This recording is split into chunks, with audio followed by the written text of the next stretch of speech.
क्या हाल है जनाब, ठीक ठाक। मैं हूँ आपका दोस्त, आपका भाई उस्ताद मीठा फारूक।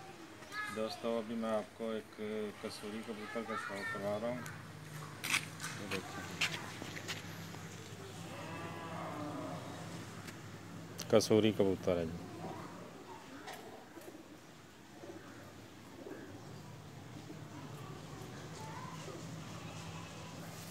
ये कुंदा देखें जी इसका, माशाल्लाह बहुत अच्छा कुंदा है। ये दूसरा कुंदा दिखाता हूँ,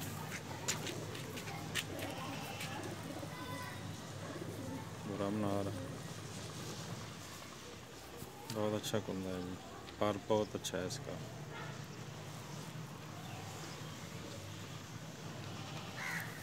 ये दोनों है इसकी,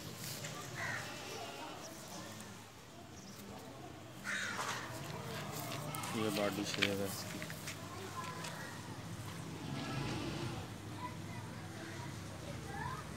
बहुत बुरा बना रहा है।